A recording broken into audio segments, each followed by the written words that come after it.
தர்மஸ்தாபனம் தர்மகர்த்தா அனைவரும் வந்திருந்து சர்வசாதகம் அனைவரும் வந்திருந்து ஸ்தானிகர் அனைவரும் வந்திருந்து கந்தளிக்கு அன்பு அழைக்கின்றோம்.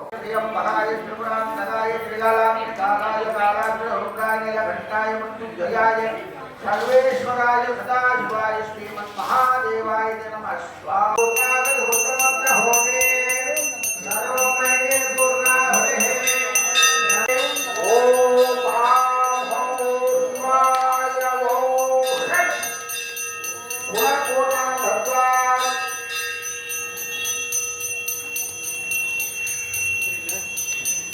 उपविश्य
வைகாசி ஆணி இந்த 3 மாதங்கள் நித்திய வழிபாடு.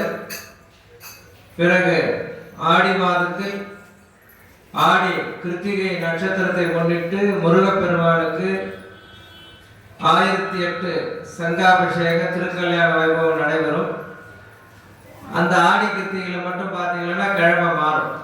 எந்த கிழமையில கிருத்திகை வருதோ, ஃபார் எக்ஸாம்பிள் வெள்ளிக்கிழமை வருது கிருத்திகைன்னா வியாழக்கிழமை காலையில் கணபதி ஹோமம், சாயங்காலம் இதே மாதிரி சங்கு பூஜை ஹோமம் சங்காபிஷேகம் நடைபெறும். அதே மாதிரி கிருத்திகை அன்னைக்கு சாயங்காலம் திருக்கல்யாணம். ஆவணி மாதத்துல விநாயகர் சதுர்த்தியில 3ஆம் நாள் நம்ம ஆலயம் பேர் இருக்கிறது ஸ்ரீ கபில விநாயகர் தேவஸ்தானம் தான். அதனால அந்த கபில விநாயகருக்கு மூஷிக வாகனத்துல புறப்பாடு நடைபெறுகிறது. அதுக்கப்புறம் பார்த்தீங்கன்னா புரட்டாசி மாசத்துல நம்ம ஆலயத்துல விசாலாட்சி விஸ்வநாத சுவாமி தான் சிவபெருமான அம்பாலும். இருந்தாலும் ஆலயத்தோடைய நம்மளுடைய குல சுவாமியா இருக்கிறதுனால ராமலிங்க சர்வேஸ்வரி தேவிக்கு 10 நாளும் அலங்காரம். பிராமி, மாகேஸ்வரி, வைஷ்ணவி, வாராகி, இந்திராணி, ரௌத்ரி, சாமுண்டி, மகிஷாசுரமர்த்தினின்னு அலங்காரம் பண்ணி கடைசி நாள் சேஷ சயனம், அதாவது ரெஸ்ட் எடுக்கிற மாதிரி அந்த அலங்காரம் பண்ணி அன்னைக்கு படையல் போட்டு முடிச்சிடுறோம். ஐப்பசி மாசத்துல முருகப்பெருமானுக்கு 6 நாள் சஷ்டி. காலையில் அபிஷேகம் யாகசாலை, மறுபடியும் 5ஆம் நாள் அதில் லட்சார்ச்சனை, 6ஆம் நாள் சம்மாரம், 7ஆம் நாள் மண்டபத்தில் சிறப்பான முறையில் அன்னதானம், சாயரட்ச திருக்கல்யாண உற்சவம், மறுநாள் சந்திர காப்பு. ஐப்பசி மாசத்துல வர்ற பௌர்ணமியில சிவபெருமானுக்கு அன்னாபிஷேகம். கார்த்திகை மாசத்துல 5 சோமவாரமும் பெண்கள் விளக்கேற்றி வழிபடுறது. அதுல மற்ற சோமவாரத்துலலாம் அபிஷேகம் ஆராதனை நடக்கும். கார்த்திகை 3ஆவது சோமவாரத்துல மட்டும் அது மட்டும் கிழமை மாறாது. ஏன்னா நம்ம பண்றதே சோமவாரத்துக்கு தான். அதனால அதுல காலையில கணபதி ஹோமம், சாயரட்ச சங்கு பூஜை ஹோமம், இப்போ சங்காபிஷேகம் நடந்துட்டு இருக்கு 3ஆவது வாரத்துல. சாயங்காலம் திருக்கல்யாணம். 4ஆவது வாரம் பொதுவாக யார் பக்தர் பிரார்த்தனையோ அவங்களுடைய ருத்ராபிஷேகம். இது குறுக்கில 13ஆம் தேதி கார்த்திகை தீபம் வெள்ளிக்கிழமை அன்னைக்கு சாயங்காலம் எல்லாருமே விளக்கேற்றி வழிபடுவோம். 5ஆவது சோமவாரம்னு பார்த்தா மார்கழியில் தான் வரும் மோஸ்ட்லி. அதாவது திங்கட்கிழமை கார்த்திகை 1 பிறந்தால் அந்த வாட்டி 5 சோமவாரம் கார்த்திகையில் வரும். அந்த 5ஆம் வாரம் தான் நம்ம பின்னாடி புராதன சிவபெருமான், அதாவது இவருக்கு முன்னாடி மூலஸ்தானத்தில் இருந்த சிவபெருமான் 1008 விளக்கேற்றி சஹஸ்ர தீப அலங்கார சேவை அப்படின்ற ஒரு வழக்கு பூஜையை பண்ணுறோம். அது 5ஆவது வாரம் இந்த வாட்டி மார்கழி 1 திங்கட்கிழமை அன்னைக்கு சாயங்காலம் வருது. மறுபடியும் பார்த்தீங்கன்னா மார்கழியில் ஆங்கில புத்தாண்டு அன்னைக்கு வெறும் சந்தன அலங்காரத்தோடு சரி. அதில் ஆருத்ரா வரும். ஆருத்ரா இந்த வாட்டி பார்த்தீங்கன்னா சனிக்கிழமை சனி பிரதோஷம் மறுநாள் போகி அன்னைக்கு ஆருத்ரா அபிஷேகம், மறுநாள் புறப்பாடு அந்த மாதிரி வருது. ஞாயிற்றுக்கிழமை அன்னைக்கு அபிஷேகம், திங்கட்கிழமை அன்னைக்கு புறப்பாடு. அதனால மார்கழியில சனி பிரதோஷம் உடனே நடராஜர் அபிஷேகமும் புறப்பாடும் நடைபெறும். தை மாசத்துல நார்மல் நித்திய வழிபாடு. மாசி மாசத்துல மாசி மகத்துக்கு 12 நாள் திருவிழா. முதல் நாள் பிள்ளையார், கடைசி நாள் ஊஞ்சல், 5ஆம் நாள் சிவபெருமானுக்கு திருக்கல்யாணம். இந்த மாசி மாசத்துல அமாவாசை என்னைக்கு அன்னைக்கு முன்னாள் மாச சிவராத்திரின்றது மகா சிவராத்திரியா வரும். அதுல 6 கால அபிஷேகம், கால சந்தி உச்சி காலம், அது 2 கணக்குல வராது. அது பகல் போயிடுது. சாயரட்சம் முதல் காலம் 10 மணிக்கு 2ஆம் காலம், ராத்திரி 12 மணிக்கு மறுபடியும் சிவபெருமானுக்கு 1008 சங்காபிஷேகம். விடிய விடிய பண்றது மறுநாள் பொழுது விடுத்துட்டோம். அது 6ஆவது காலத்துல 4ஆவது, அபிஷேகத்துல 6ஆவது.